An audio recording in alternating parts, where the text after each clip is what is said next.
Hari inyamaswa ivugwa muri Bibiliya ifite imitwe 7, amahembe 10, ihabwa ubushobozi n'ikiyoka, isi yose irayikurikira, irayiramya. Ariko ikibazo gikomeye ni iki? Ese iyo nyamaswa ni iki? Ni umuntu? Ni igihugu? Ni ubutegetsi? Cyangwa ni ikintu kiri gukora uyu munsi mu bantu benshi batazi? Uyu munsi rero tugiye kwinjira mu gitabo cy'amabanga menshi kurusha ibindi muri Bibiliya, kugira ngo dusobanukirwe icyo Imana yashakaga kubwira isi yo mu gihe cya none. Rero nk'uko bisanzwe,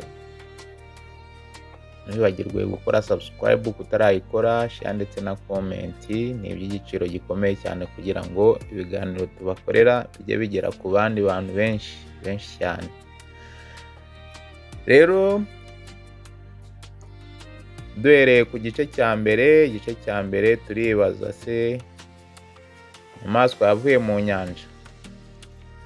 Nk'uko tubisoma mu gitabo cy'Ibyahishuwe, igice cyaho ni icya 13, Yohana aravuga ati, mbona inyamaswa izamuka iva mu nyanja.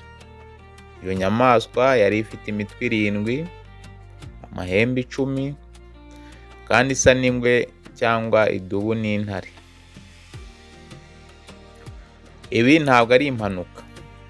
Muri Bibiliya, inyamaswa kenshi zigereranya ubwami, ubutegetsi cyangwa imbaraga zitegeka isi.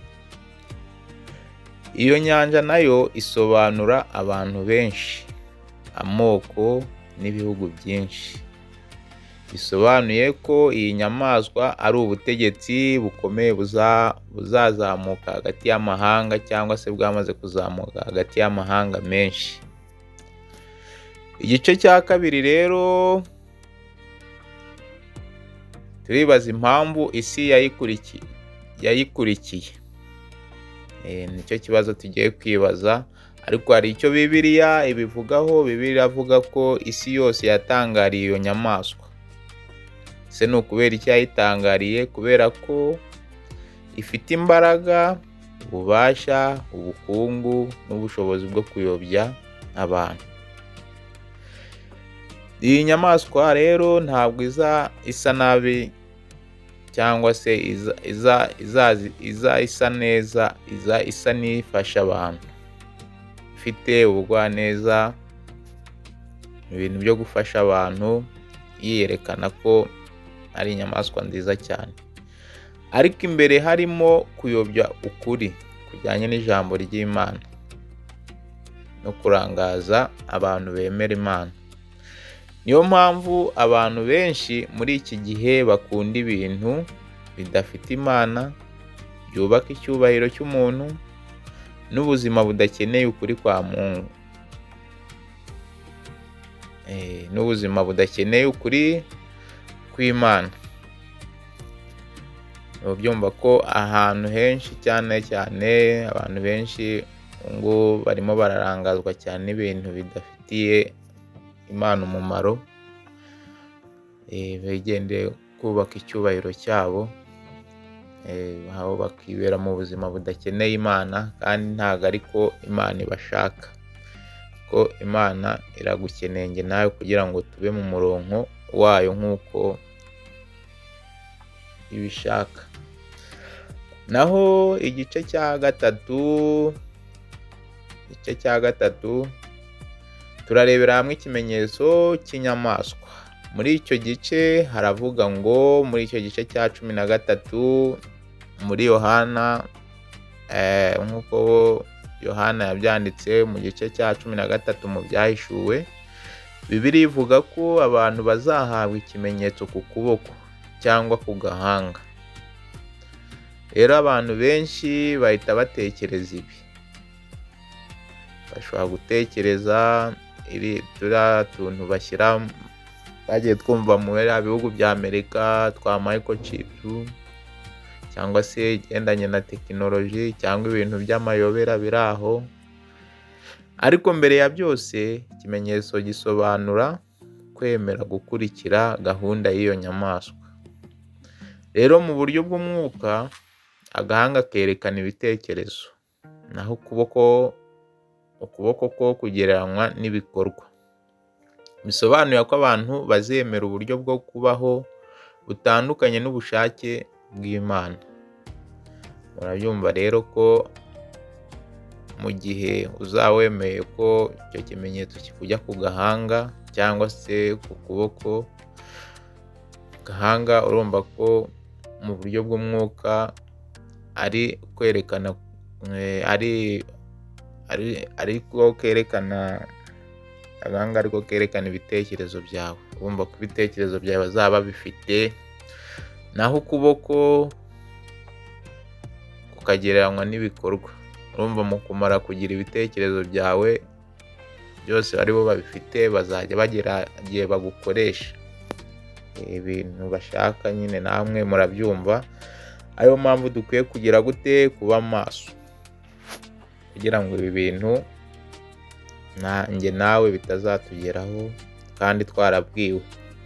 Na cyane ko ari byiza cyane gusoma ijambo ry'Imana, kuko hari byinshi ugenda ukuramo bigenda bikwigisha, ubasha no gusoma aho ibihe bigeze. Rero isomo rikomeye ku bantu b'iki gihe ni uko iyi nyamaswa itwigisha ibintu bikomeye cyane. Icya mbere, ntabwo ibintu byose bikomeye biva ku Mana. Hari ibintu bishobora kugira popularité, amafaranga, influence, ariko bituruka mu kuyobya. Byose murabizi cyane, ushobora kugira popularity y'abantu benshi, ukagira amafaranga menshi, ukagira influence z'abantu bagukurikira cyane, ariko badaturuka, ariko ari ibintu bigendanye no kubayobya bidaturutse ku Mana. Rero ikintu cya kabiri nanone twagenderaho, iyi nyamaswa itwigisha isi ishobora gukurikira ikinyoma. Isi rero ishobora gukurikira ikinyoma bigendeye kuri pressure se, cyangwa kubera trendings, cyangwa se kubera fear bijyanye n'ubwoba se, cyangwa ubucuruzi, ibintu nk'ibyo, cyangwa ibintu birimo biratrendinga cyane, mbese bigenda bivugwa cyane, cyangwa se ubwoba. Abantu benshi bashobora gukurikira ibintu batumva neza, bitewe n'ibyo bintu bagendeyeho, kubera pressure se, cyangwa ibintu birimo biragenda bisakara cyane, cyangwa se ubwoba,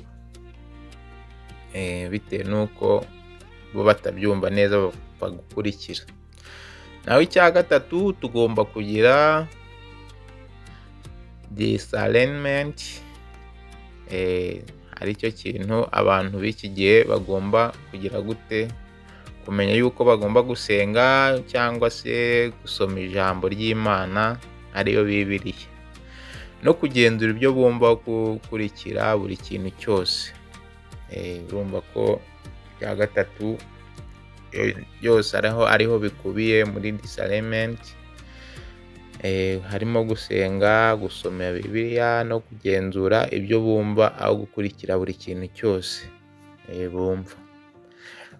Rero tekereza isi yose iri gukurikira inzira imwe, abantu bose bavuga ikintu kimwe, ariko Imana ikavuga iti ba maso. Imana rero ibituburira kugira ngo duhore turi maso, kuko ibihe tuba turimo ntabwo biba byoroshye. Ikibazo si uko abantu benshi babikora, ikibazo ni ese Imana ibivugaho iki? Ese wowe uratekereza ko iyi nyamaswa ivugwa mu byahishuwe ari iki? Ni ubutegetsi? Ni gahunda y'isi? Cyangwa hari ibindi bintu biri kuba uyu munsi bitangiye kuyigaragaza? Rero andika mu opinion yawe cyangwa se igitekerezo cyawe muri komenti, utubwire nawe uko ubitekereza, kandi niba ukunda ibiganiro nk'ibi byimbitse bya Bibiliya ukore subscribe kuri YouTube yacu ya channel Jambo Goodness TV, ukande like kandi unasangize iyi video kugira ngo ubutumwa bugere kuri benshi. Rero ndabifuriza kugira amahoro y'Imana n'imigisha biva kuri yo. Mwe mwese mufite akazi, namwe mudafite akazi ndabihanganisha cyane mbabwira ko uyu munsi bishobora kuba byanze, ejo bigakunda. Nta gucika intege. Icya mbere ni ukwizera Imana no gusenga. Imana nigena byose.